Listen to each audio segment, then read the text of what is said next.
Bonjour à toutes et à tous et bienvenue dans la tour de commandement, l'endroit où on adore parler du Commander, ici Thibaut, et aujourd'hui on ne va pas parler de Commander, mais de Jumpstart 2022. Mais qu'est-ce que c'est Jumpstart? Eh bien pour rappel c'est un mini format en scellé où en fait vous allez ouvrir deux boosters de Jumpstart, les mélanger et du coup vous avez directement un mini deck pour jouer contre d'autres personnes.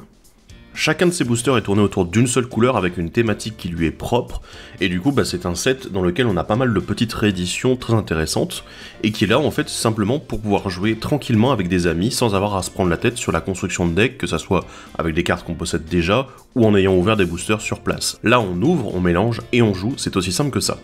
Et aujourd'hui, Wizards of the Coast nous a fait confiance pour vous présenter l'un des boosters complets, et oui, on va avoir beaucoup de cartes à vous présenter, de cette édition Jumpstart 2022 qui sort le 2 décembre. Et la thématique de ce booster, c'est le Boneyard en anglais, et vous vous doutez bien que Boneyard, ça évoque un petit peu le cimetière d'un côté, mais également les créatures aussi. Bon, je ne vais pas vous faire attendre plus longtemps, on va déjà commencer à déballer les cartes de ce booster, en commençant par les cartes dans ce booster qui aiment le fait qu'on ait des créatures au cimetière, ce qui est un peu le nom du pack, je vous rappelle. On a déjà deux créatures qui sont super sympas là-dessus, c'est Élite de Liliana et Revenant qui sont réédités, et qui aiment en effet la quantité de créatures au cimetière. En plus de cela, on a le Festin des Ghouls et le Peintre de Marque d'Humeur, qui sont là également pour booster nos créatures en fonction du nombre de créatures au cimetière, c'est plutôt pratique. La Blessure Nécrotique, qui est là justement pour faire de la gestion en fonction de nos créatures au cimetière, ça marche plutôt bien.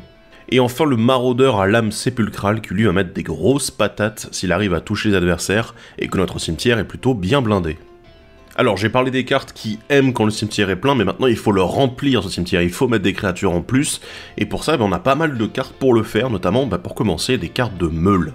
Par exemple le Baratement Cadavérique qui lui va pouvoir en plus nous permettre de récupérer éventuellement une des meilleures créatures qui a été mise au cimetière. Le Vautour Goulu qui va nous aider à meuler un petit peu notre deck et en plus gagner quelques points de vie au cas où.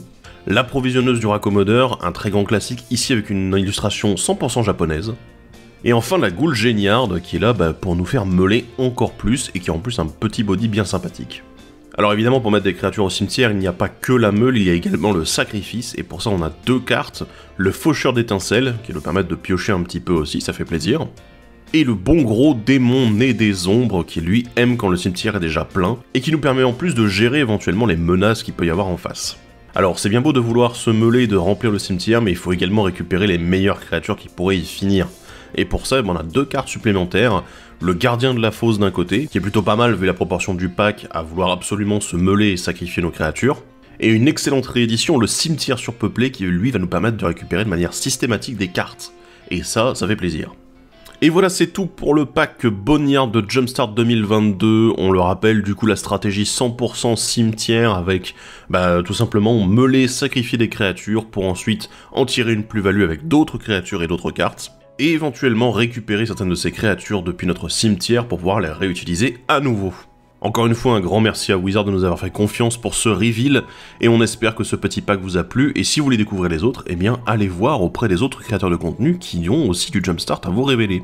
Et n'oubliez pas, Jumpstart 2022 ça sort le 2 décembre dans vos boutiques locales.